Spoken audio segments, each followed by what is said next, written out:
I'm Liz Faublas, and this is Currents. The Pope's pilgrimage of peace is over. Now we hear what's next for that crucial part of the world and for us.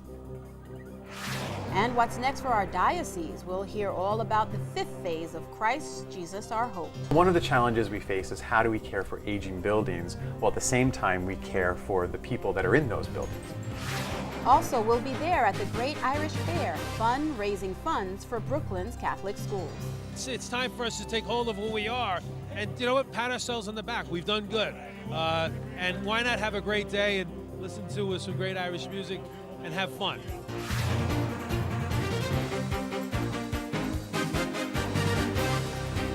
Good evening, and thank you for joining us. Pope Benedict is back at the Vatican now, his historic pilgrimage of peace to Lebanon being called a great success. The closing ceremony of the three-day journey at Beirut's airport was celebrated with full military honors. The Holy Father thanked all of Lebanon and its religious leaders for the warm hospitality shown to him. Hundreds gathered at the airport to say goodbye. The Pope emphasized the joy he experienced during his visit, seeing Christians and Muslims working together. Le monde arabe et le monde entier auront vu, en ces temps troublés, des chrétiens et des musulmans réunis pour célébrer la paix. With political leaders and children in the audience, the Pope highlighted the themes of religious cooperation and peace. Je prie Dieu pour le Liban, afin qu'il vive dans la paix et résiste avec courage à tout ce qui pourrait la détruire ou la miner. Je souhaite au Liban de continuer à permettre la pluralité des traditions religieuses et à ne pas écouter la voix de ceux qui veulent l'en empêcher. The main event of the Pope's last day in Lebanon was the celebration of Mass. 350,000 attended. The Holy Father issued a plea for peace, focusing on the civil war now ravaging Syria. Pourquoi tant d'honneur? Pourquoi tant de morts? J'en appelle à la communauté internationale, j'en appelle aux pays arabes, afin qu'en frères, ils proposent des solutions viables qui respectent la dignité de chaque personne humaine, ses droits et sa religion. The Pope invoked Our Lady of Lebanon, calling upon her to intercede and bring peace to the entire Middle East, praying that love and respect replace hatred and evil. Our Lady of Lebanon is a powerful presence in that country and here in our area, especially at Our Lady of Lebanon Maronite Cathedral in Brooklyn. Monsignor James Root is rector there. He joined me for our special live coverage of the Holy Father's Mass. I asked him about the pilgrimage, the Pope's official document regarding Christians in the region, and where we go from here. How do we proceed from here? Now, I'm sure that all of the Synod of Bishops of the Maronite Church, for instance, I know the Patriarch will send this out to all of the various bishops and eparchies throughout the world. And I'm sure that we will have discussion on them, which is very necessary. Because even though we live here in the Western world, it still affects us. It affects us as a church, it affects us as Christians. If we truly live the gospel, we all have a moral obligation of promoting our faith. And also, you know, the Holy Father, he was very, the way he said it, who are the first to suffer? The women, the children. You know, we have to put this into perspective and understand that. And in understanding that, we have to work for justice. We have to work for peace. And it doesn't mean retaliation. There has to be this understanding, this reconciliation between all peoples. And in doing that work, he also appealed to the masses, to the faithful, that they should stay the course, that to leave the region is not the answer, but to stay and try to work and try to unify and remain in communion is actually the best way to achieve peace. Exactly. And honestly, the resilience of that, from what I know of, from firsthand from our people, from the Lebanese, the resilience of our people, their love for Lebanon, their love for the church, for Christianity, their love for humanity, you know. I keep telling them at church when we preach, you know, we are the suffering servant. We have to accept the cross. But we do it with pride, we do it with diligence, we do it with this joy because of the hope of the resurrection. It doesn't mean that we have to be masochists in any sense, but it's the reality of living out our Christianity. As Holy Communion was distributed at the Pontiff's Mass on Sunday, a wonderful soprano took to the microphone and thrilled all in attendance with a magnificent rendition of the Panis Angelicus, the hymn dedicated to the Eucharist.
While the Pope's mission is now complete, religious turmoil around the world continues. We will have the latest on that and more news headlines as Currents continues.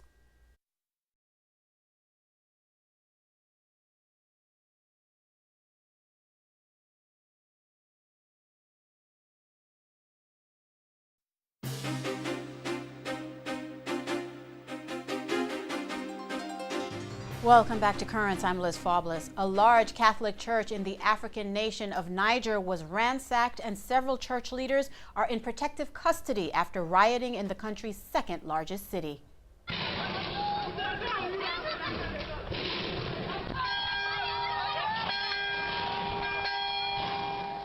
A local resident, fearful for his safety, captured these pictures while hiding. Rioters broke down the church doors of the largest cathedral in the city of Zinder, set fire to church documents, and destroyed a statue of the Virgin Mary. The rioting followed Muslim prayers on Friday. Local authorities are blaming the anti-Muslim film that has sparked uprisings around the world. Niger is 90% Muslim. In Nairobi, Kenya, police have stopped a plot to bomb churches there. Officials tell the French press agency that 2 Somalis are in custody. They had intended to launch suicide bomb attacks during Sunday services. The financial crisis in Europe is threatening a centuries-old tradition. Politicians in Italy, Britain, Spain, and other countries now want to tax the Catholic Church. According to the Washington Post, in Spain alone, the church could owe 3 billion euros in taxes each year. For hundreds of years, the church has been tax exempt throughout Europe. No comment from the church except a statement that it will comply with all laws. And the Chicago teachers' strike is now in its second week. More than 350,000 public school students are locked out of their classrooms and their lunchrooms. The city's Catholic institutions are stepping in to help. Catholic schools are remaining open to provide safe havens for strike-affected students. And Catholic Charities of the Archdiocese of Chicago is providing meals to the youngsters. No progress in talks to end the strike. The city is asking a state court to force the teachers back to work.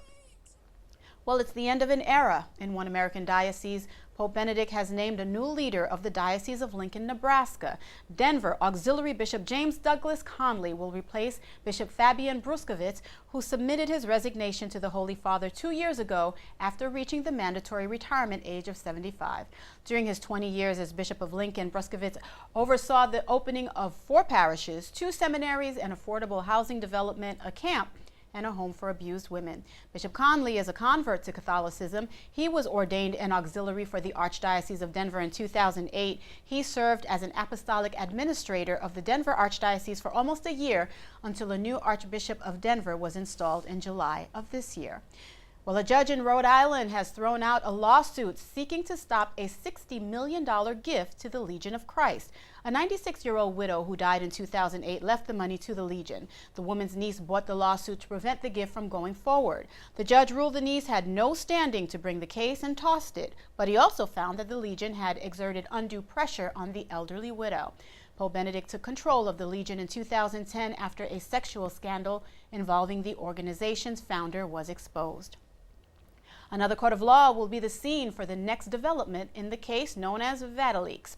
The Pope's butler and an accomplice stand accused of stealing and then leaking confidential papal documents. We learned from Rome Reports a hearing is now scheduled. The Vatileaks case is moving forward. A trial hearing has been scheduled for the Pope's butler on the morning of September 29th. Paolo Gabriele and his alleged accomplice, Claudio Scarpatelli, will have their trial hearing at 9:30 a.m. at the Vatican City State Tribunal.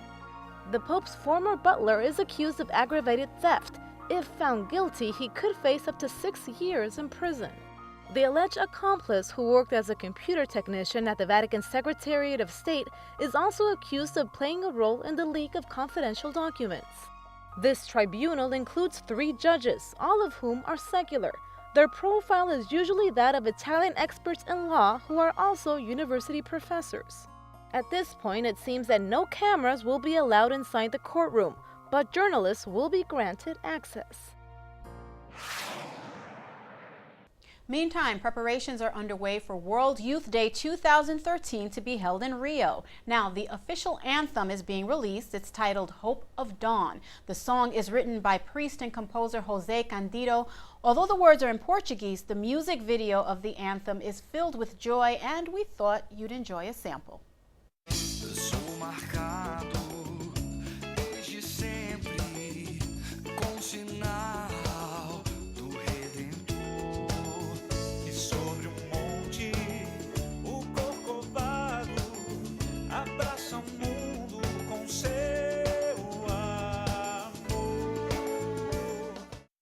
And finally, in what the New York Times is calling the most successful youth evangelization event since John Paul II appeared at World Youth Day, 3,000 young people gathered at Fordham University Friday night for the Cardinal and the Comedian. New York Archbishop Cardinal Timothy Dolan on stage with Comedy Central's Stephen Colbert. Television news cameras were not allowed at the event, but some things have leaked out. Both men professed their love of the church, and there was humor, of course. Cardinal Dolan took Colbert's hand and kissed his ring. The Cardinal said if named Pope, he would be Stephen III. Stephen Colbert complained about the new Nicene Creed, asking, consubstantial? It's the creed, not the SAT prep. And he added, if Jesus doesn't have a sense of humor, I am in huge trouble. Don't go anywhere. There's more currents ahead. New days are ahead for the Diocese of Brooklyn. Next, we'll learn the plans for Phase 5 of Christ Jesus, Our Hope. The leadership groups that we work with are the pastoral and now the finance councils of the parish. Okay. They work collaboratively with the pastors. So I work closely with the pastors as well as those leadership groups. So each of our parishes have those leadership groups established.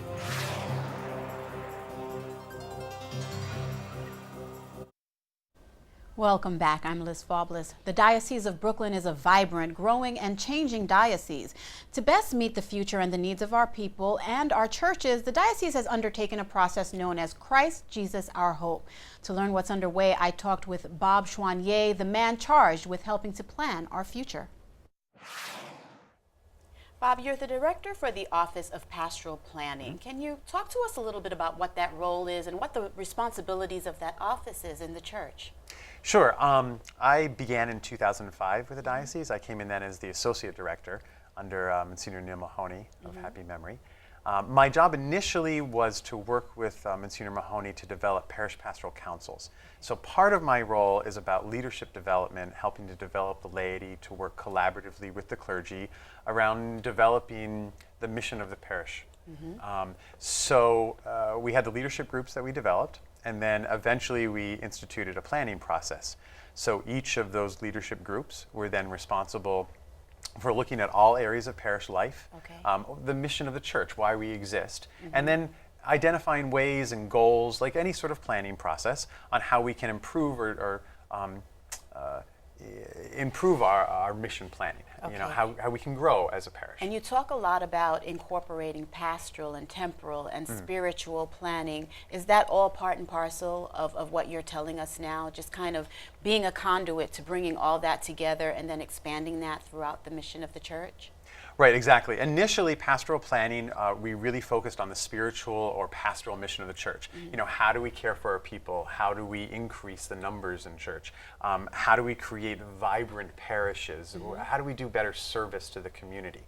Then in later years, we began to get into, more recent years, I suppose, we began to get into the temporal aspects. You know, we need resources, we need money, we need people, we need time, talent, and treasure in order to support that important work. So how do we do both? How do we grow both? So you are now in a very good position based on the fact that you are director of this wonderful program to kind of be able to identify what the challenges are that we're facing now. What are the deepest challenges that the church is facing, whether it's economic, whether it's spiritual, whether it's with regard to leadership?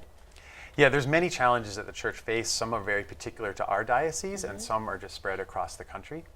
One of the most important challenges that we face is our infrastructure, for instance. We have beautiful churches. You know, we're the borough of churches in Brooklyn and also beautiful churches in Queens. But those buildings are quite large and some are very old. So how do we take care of those and how do we maintain our buildings while at the same time our real focus here is taking care of the people and growing our faith communities. So one of the challenges we face is how do we care for aging buildings while at the same time we care for the people that are in those buildings. Right. So that's one major challenge. You know, money's always a challenge.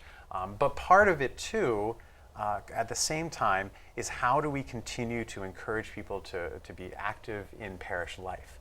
And those two things are coupled together. So we want to be very practical and say, you know, we need the resources to run our parishes. That's a reality of life, just like we all have to pay our bills. The church has to take care of those responsibilities. But at the heart of it, at the root of it, this is about the mission of the church. How do we care for the people of God? So you have this office, you have people that work with you, that work for you, you have this mission, this planning strategy now. How do you go out and execute this? What do you do? Do you visit the parishes? Do you visit the churches? Are you making phone calls? Are you asking people to come in and help? How are you executing this plan?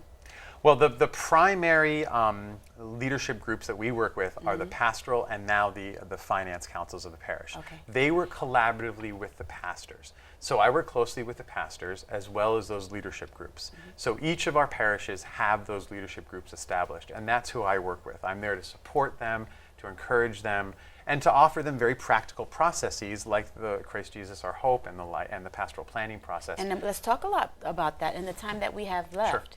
Tell us a little bit more about the Christ Jesus. It's a very inspirational name for a very inspirational project, and it struck me, and I'm happy you brought it up because I do. In the time that we have left, I want you to expound upon that a little bit. Sure. Christ Jesus Our Hope has been a large effort over the past 2 years. What we really began to identify is that there's these serious challenges that exist in parish life. You know, some of our parishes have debt. Like I said, we need to look after our buildings. How are we caring for our clergy as they continue as they continue to retire? How do we care for our communities in general?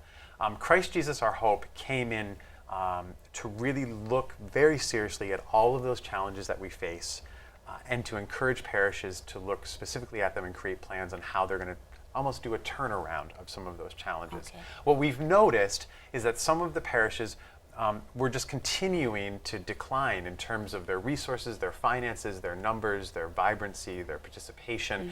We wanted to really nip that in the bud and identify those challenges and help them create plans to turn that around as quickly as possible. How far into the assessment are you now, and are you in the final stages? Are you kind of putting the finishing touches on it? And we discussed even before the interview, you're never really in the final stages. Right. There's always something to do. But how far are you now?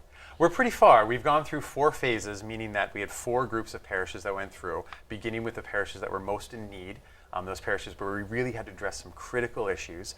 Some of those issues have been addressed quite well. And which parishes are those? There's a whole slew of parishes. Okay. You know, there's a whole phase one of parishes that had significant financial burdens, that there were challenges that we identified all across the board, and they had to be addressed now. Okay. So we addressed the most critical first. And now many of the parishes in subsequent phases, they're working on very strategic plans. They've identified their challenges. The bishop has said, I want you to create a plan for us that makes some changes in a 1-year period, and these are the challenges that you need to address. Okay. And they're addressing those challenges. They're stepping up. The last phase that we're talking about now, this phase 5, is really an overview and an assessment of all parish life. To go back and do one more overview, sort of, I call it a wide lens, you know, to like, let's step back and look at the whole operation here with all of those leadership groups that I had talked about. And say, let's identify those areas of growth that we want to work on into the future. So this is one last assessment. And then, you know, when I started this, I always said pastoral planning will continue until one of two things happen. Until 1, we accomplish the mission of the church, or number 2, until Jesus Christ comes back. Up until then, we keep planning. That's the perfect last word. Thank you so much, Bob. And in either case, we're going to have you back and get some commentary on it. Great, wonderful, I'd be happy to. One of the two. All right. But thank you for joining us Thank today. you, Liz. And stay tuned, there's more currents ahead. The Great Irish Fair, celebrating all things Irish, and the fun raises funds for our Catholic schools. Coming up next. We're here for our Irish Catholic faith and heritage and culture, and most of all, we're here to support our Catholic schools.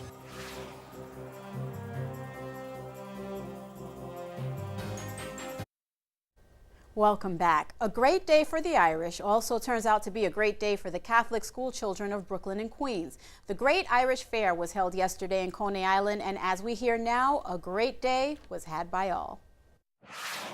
We are at the 31st Great Irish Fair of New York City in Coney Island, Brooklyn, USA.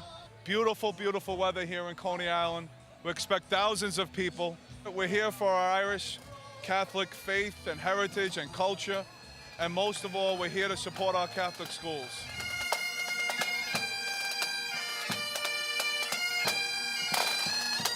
This weekend is like St. Patrick's Day, where everyone's Irish for the day.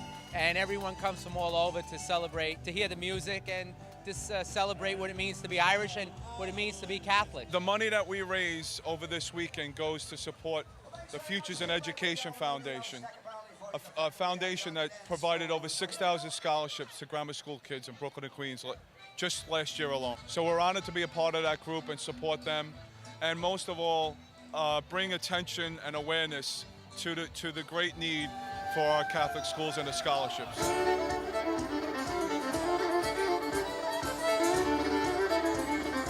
I think representing Irish culture is very important because of the contributions the Irish have made to the city. So obviously, the Irish have a great history in the FDNY. So being here today as a product of Catholic education to receive this award is very special. I am honored to be the calling queen of the 2012 Great Irish Fair. I've been in Catholic school since I was 3, and now I am attending Catholic college, and being Catholic has meant everything to me, and it's taught me to do the right things and always be the best I can be. What is the purpose and the goal of life, and how it is that we use and develop our talents so that we ultimately believe as Christians that we are going to be held accountable for how we lived our lives. And Catholic education is the greatest support to making that, not only to teaching it, but to giving an example of it. I'm thrilled to see the young people coming and participating, helping, supporting, and learning, and going to go on, I know from what they're doing now, into being people that will make a difference in their lives. It's time for us to take hold of who we are and, you know what, pat ourselves on the back. We've done good. And why not have a great day and listen to some great Irish music and have fun.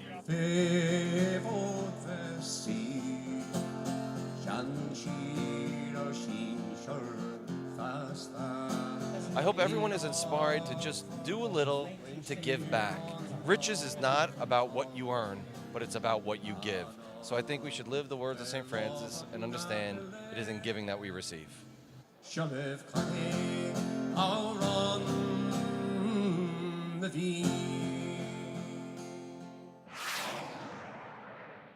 And that is all for tonight. Be sure to join us on Tuesday when we take you to another celebration, the Feast of San Gennaro in Little Italy.